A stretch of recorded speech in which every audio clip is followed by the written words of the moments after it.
सबसे पहले शहजाद पूनावाला जी आपके पास आना चाहती हूँ। कह रहे अखिलेश यादव की महफिल सज रही है उत्तर प्रदेश में, हम भी आ गए हैं, सारे आ गए हैं। अब देखिए बहुत सारे चेहरे हैं। राहुल गांधी अगर वाकई अमेठी से, अभी सूत्रों के हवाले से ये खबर है, लड़ते हैं, रायबरेली से प्रियंका जी लड़ती हैं, दूसरी तरफ इधर अखिलेश यादव, जहां मैं मैनपुरी में आज मौजूद हूं, डिंपल यादव लड़ रहे हैं। तो इसमें दिक्कत क्या है? आप भी सांसदों के परिवार वालों को टिकट दे ही रहे हैं, हर राज्य में दे रहे हैं।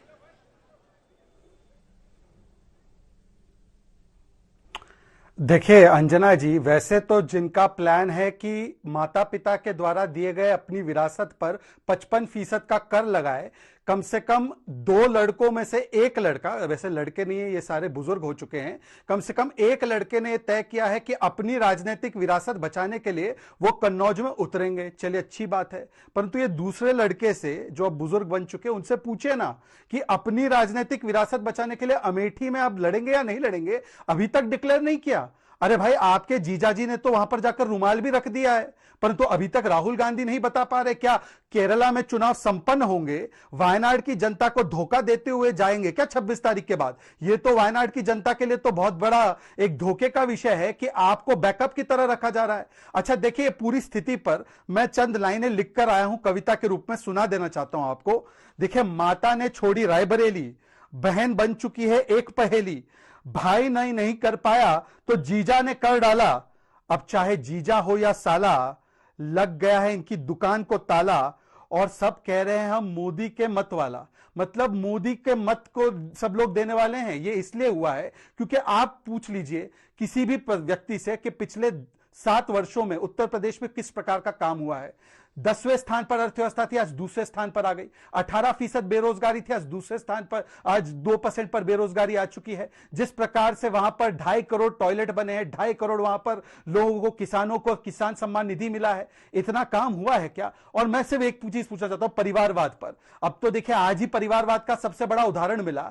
दूसरों के परिवार से जो संपत्ति ट्रांसफर होगी उस पर तो 55% कर लगाना चाहती है कांग्रेस पार्टी, यह राहुल गांधी के गुरु ने बताया है। पर जब अपनी बारी आई तो 84 में जब इंदिरा जी की दुखद हत्या हुई, उसके बाद 85 में, क्योंकि इंदिरा जी का 1,75,000 लाख का डॉलर का वहां पर विरासत ट्रांसफर करना था, तो राजीव जी ने इनहेरिटेंस टैक्स हटा दिया। मतलब यहीं पर दिख रहा है फैमिली फर्स्ट वाली पॉलिटिक्स कैसे लागू होती है। देश के लिए तो ये कर लगाना चाहते हैं और उनकी दुकानों का 55% लेना चाहते हैं, किसानों की जमीन का 55% लेना चाहते हैं, आपकी और मेरी सेविंग होगी उसका 55% लेना चाहते हैं। पर जब बात अपनी पर आई, इंदिरा जी के 1,75,000 डॉलर ट्रांसफर हो जाए, तो उन्होंने सीधा जाकर इनहेरिटेंस टैक्स ही हटा दिया। यह कांग्रेस की परिवारवाद फर्स्ट की सोच है। और आज बता दे अब्दुल लोंडे पाटिल कि वायनाड एकलौती सीट होगी या अमेठी से लड़ेंगे, यह वायनाड की जनता को जानने का अधिकार है। इस पर स्पष्ट तरीके से अधिकृत प्रवक्ता कांग्रेस के बयान दे। ठीक है, अतुल जी आप क्लियर कर दीजिए, अमेठी को लेकर इतना सस्पेंस थ्रिलर क्यों आखिर बनाया हुआ है पार्टी ने, समझ नहीं आता है। क्योंकि उनकी सीट थी, हारे। कई लोग हैं जो सीटों पे हारते हैं। कन्नौज से डिंपल आ रही थी, मैनपुरी से लड़ रही है, यहाँ पर भी अखिलेश यादव ने कन्नौज से अपना पर्चा भर दिया है।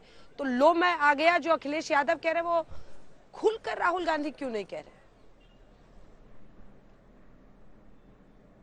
नहीं, ऐसा अंजना जी, वो तो सीईसी डिसाइड करेगी कि कौन कहां से चुनाव लड़ेगा। ये राहुल जी ने सीधा कह दिया कि मैं पार्टी का अध्यक्ष नहीं हूं, पार्टी के अध्यक्ष और सीईसी जो है वो डिसाइड करेगी। लेकिन मुझे एक सवाल पूछना है, बड़ी बड़ी बातें की है हमारे भाई शहजाद ने, तो शहजाद भाई, क्या जब बड़ौदा और वाराणसी 2 सीटों से लड़े थे 2014 में, तो क्या मोदी जी ने यही किया था?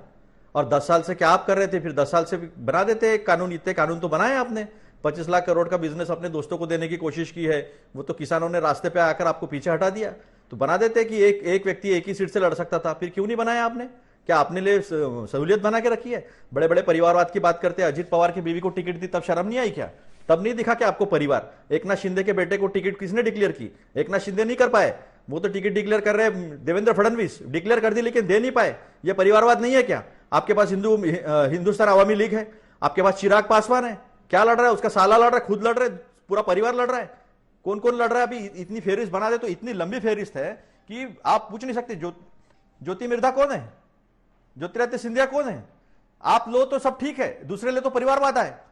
तो ये बात जो है, ये बौखलाहट जो है प्रधानमंत्री की पहली बार दिख रही है। प्रधानमंत्री ने 10 साल में पहली बार कहा कि इनके 5-5 प्रधानमंत्री बनेंगे, तो इसका मतलब तो यह है कि उन्होंने हार तो मान ली है। और इंडिया गठबंधन जो है वो आ रहा है चुन के, और जनता ये जानती है कि 2004 से 2014 तक हमने भी गठबंधन की सरकार चलाए, लेकिन हमारे मुंह से कभी निकला नहीं कि गठबंधन क्या इस चुनाव के बाद प्रादेशिक पार्टियां खत्म हो जाएगी, और खत्म करने की कोशिश स्पष्ट तरीके से दिखती है। ये नड्डा जी ने कहा था, हम तो नहीं कह रहे। तो 2004 से 2014 तक जिस तरह से हमने गठबंधन सरकारें चलाई थी, और मनमोहन सिंह साहब एक बार नहीं 2 बार प्रधानमंत्री बने थे, तो जनता के सामने है कि किसी न किसी तरह से भ्रमित करने की कोशिश देश के प्रधानमंत्री करें। बौखलाट है, बावले हो गए हैं, आज कुछ कहते हैं, कल कुछ कहते हैं, कुछ नया पता नहीं कौन इनको सर्वे देके बताता है, तो बताने की कोशिश करते हैं। अमेठी की जनता तो जरूर पूछेगी स्मृति जी से, 13 रुपए किलो की शक्कर का क्या हुआ? 13 रुपए की किलो की शक्कर कब मिलने वाली है?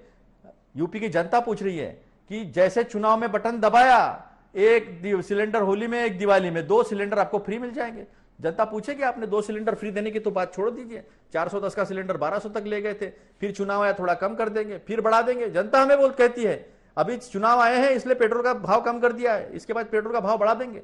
बेरोजगारी बेताशा बढ़ी है, आईएलओ के सारे आंकड़े आ गए, 25 साल के अंदर के लोग 83% जो है वो बेरोजगार है, 44% टोटल बेरोजगारी जो दिखाती है संगठित और असंगठित में, ये सारे दिखा दे रहे हैं। महंगाई जो है इन्होंने बढ़ाई है, हर चीज पे जीएसटी लगाई। प्रधानमंत्री कहते हैं जिंदगी के साथ और जिंदगी के बाद भी, तो जिंदगी के साथ आपने क्या है?